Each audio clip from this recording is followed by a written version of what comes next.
Hər vaxtınız xeyir. Bu gün şahmat aləmi 13 yaşlı beynəlxalq usta Azərbaycanlı Xaqan Əhmədin dünyanın ən güclü şahmatçılarından biri sayılan Hikaru Nakamura üzərində dünya komanda Blitz çempionatında qələbəsindən danışır.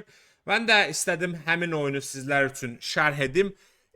Əvvəlcə onu deyim ki, Hikaru Nakamura Xaqandan başqa gördüyünüz kimi bütün digər oyunculara qarşı uğurlu oynayıb qələbələr qazanıb və yarışı 7 oyundan 6 xalla bitirmişdi. Yeganə məğlubiyyət Xaqandan gəldi.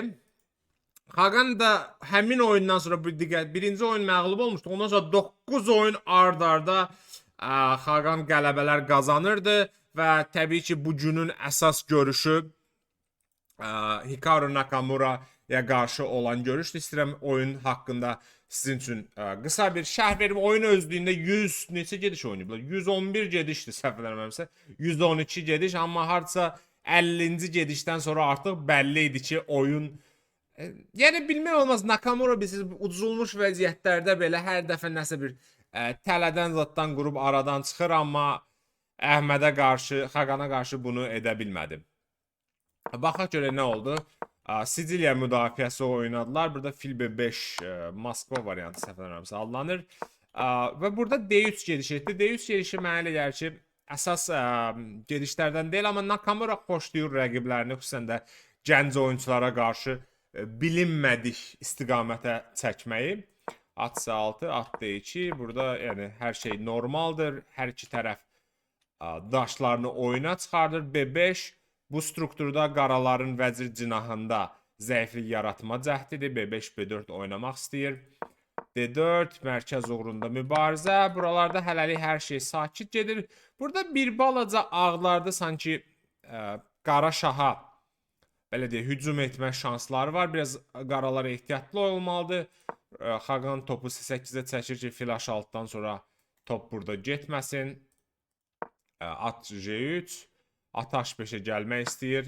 Burada CD vurub fil H6, J6, CD-yə vəzirlə daxil olur. İkinci xəttdə top Y2, vəzir D3. Top D2, vəziri qovur və burada Nakamura kobud səhvə yol verir. Unudur ki, D4 piyadası Y5-i qoruyur və hal-hazırda D4-də piyada olmasa J4-dəki vəzir gedəcək və at Y5 gedişini görmür. Arada yəni Blitzdə hər şey ola bilir. Hətta dünyanın ən güclü şahmatçıları belə bir gedişə piyadanı görməyə bilirlər. Amma bundan sonra mənə gəlir ki, Nakamura var gücünü qoydu və hər gedişlə Əhmədə qarşı problemlər yaratmağa çalışdı. Mən də hər dəfə adı seçdim. Xaqana qarşı. Burada Xaqan sadəcə atını geri qayıdıb möhkəmləndirməli idi və artıq piyadası var. Bundan sonra rahat oyun gözlənilirdi. Burada biraz yanlış istiqamətə getdi. At D3, vəziri qov. Vəziri qovdu və yəqin fikirləşdi ki, at buradan geri qayıdacaq. Heç bir problem yoxdur. Amma burada məsəl üçün Nakamura'nın çox güclü bir gedişi vardı. At F5 gedişi. At F5 gedişindən sonra qaralar vursa bu piyada ilə Y vursa vəzir Y7-dən gəlir, burada mat ola bilər. Qara şah vurmasa da at dəyişir, qara xanalar zəifdir. Ona görə bir qədər təhlükə var. Məhz bu səbəbdən atı D7-yə qoymaq lazım idi. Burada at F5 gedişi təbii ki yoxdur. Bir də at burada oyunun biraz kənarındadır. Şah tək qalıb atı D7-yə gətirmək daha yaxşı olardı. Vəzir Y5 gəlir, qaralar mat vermək istəyir. Fil F8, fil F8, şah F8, vəzir F6. Burada Nakamura hazırlaşır qara şaha qarşı problemlər yaratsın və Xaqan başa düşür ki, bu vəziri buradan qovmaq lazımdır. Vəzir C7 güclü gedişdir. Vəzir D8 gəlib vəziri qaçırtmaq istəyir. Top Y1, vəzir D8. Burada ilk baxışdan bəlkə top Y6 fikirləşirsə olar. F7 piyadası bağlamadadır, amma burada qaralar dəyişir və A2 piyadasını götürür. Artıq piyada udmaq şansı. Nakamura bəlkə də bu ərəfələrdə belə deyim, düzdür, vəziyyəti bir qədər pisdir, amma ümidi qələbəyə oynayır. Yəni heç-yə oynadığını zənn etmirəm. Vəzir F4 gəlir. Şah G8 şahı daha təhlükəsiz mövqeyə aparmağa çalışır. H5 bir qədər səhv oldu. yəni Xaqanın növbəti 2 gedişindən sonra J5 və H6 gedişindən sonra qaraların şahı bir növ təhlükəsizliyə çox yaxındır. Təhlükədən uzaqlaşır. At F1 gəlir. Atı istəyir buradan oyuna gətirsin. Xaqan topları dəyişmə təklif edir. Top D1. Şah J7 gəlir. Möhkəmləndirmək istəyir. Vəzir B3. Vəzir B3 kobud səhvdir. Amma o qədər də asan deyil bunu anlamaq. İlk baxışdan vəzir B3 güclü gedişə oxşuyur. Həm topa hücum edir, həm ata. Ağlar burada məsəl üçün A5 gəlsəz, A5 kobud səhvdir. A3-dən sonra at qaçmalıdır. At qaçanda da top gedir. Vəziyyət ağır olur. Amma Nakamura burada fərqinə varmadı ki, F2 piyadası top hücum edir, yeganə şah qoruyur və burada güclü, çox güclü vəzir F6 gedişi var.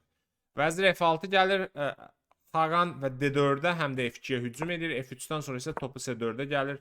D4-ü götürmək istəyir, at Y3 və burada bir qədər səhvə yol verir. Burada A5 gedişi çox güclü gediş idi. Bu topu burada vermək lazım idi. At C4-dən qorxmağa ehtiyac yoxdur. Burada həm BS, həm DS, mənim DS gedişi daha çox xoşuma gəlir. Sonra atını buraya D3-ə daxil olur. Amma kompüter BS-ni bəyənir. Deyir ki, burada qaralarda uduşdu. Amma top D4 gedişindən sonra problem odur ki, Nakamura'nın at J4 gedişi ortaya çıxır. Top D1 və bu xətti qorumaq biraz müşkül məsələdir. Və qaraların yeganə gedişi burada vəzir Y7 gəlmək idi ki, uduzmasın.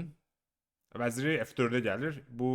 Buradan sonra vəzir C3 şah və F6-dan sonra problem bilsin nədir? Problem ondadır ki, şah xeyli zəifdir və burada ağların çox güclü gedişi var idi. Amma nəzərə almaq lazımdır ki, bu blitzdir, yəni saniyələrlə, hətta Nakamura belə güclü gedişi tapa bilmədi. Burada A3 idi güclü gediş. Atı qovmaq lazımdır. Atı altdan sonra da vəzir daxil olur və burada hər iki daş zərbə altında, vəziyyət ağırdır. Bəncə Nakamura ola bilsin ki, burada sevindi ki, top nida işarəsi qoydum, bağışlayın. Sual işarəsi qoymaq lazımdır. Top D4-dən sonra 2 qat zərbəni gördü və fikirləşdi ki, oyun qurtarıb, amma burada at A2 gedişini məncə gözdən qaçırıb. At A2-dən sonra vəzirə hücum olur, vəzir hara getsin? Vəzir D3-ə getməli olur, onda isə vəzir C1 şah və burada vəzir B2 götürür. Şah verir, şah J3 F5.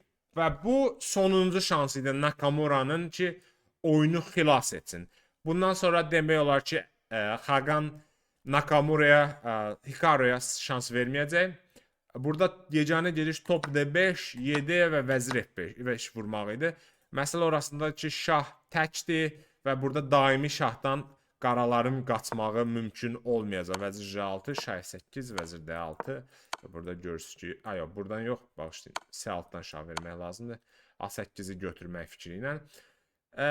Düzü, deyəsən, daimi şah bitməyəcək, amma yəni saniyələrlə bu gedişi tapmaq çətindir və Nakamura daha bir səhv gedişə yol verir və vəzir C3-dən sonra artıq Xaqan vəzirləri dəyişməyi təklif edir.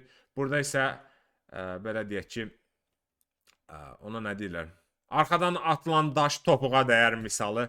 Top D5 heç bir xeyri yoxdur və burada Xaqan artıq atı var, 2 piyadası var, amma biraz saniyə ilə oynayanda istər-istənməz Hikaru Nakamura kimi şahmatçıya qarşı ilk dəfə qələbəyə bu qədər yaxın olanda Xaqan biraz ola bilsin ki, özünü itirdi, yəni, amma özünü itirsə də, yəni üstünlüyü itirmədi və daha sonra özünə gəlib realizasiya elədi. Amma burada məsəl üçün bu piyadları ikisini də verəcək. Bir baxaq və atı şahladı bir-iki dəfə.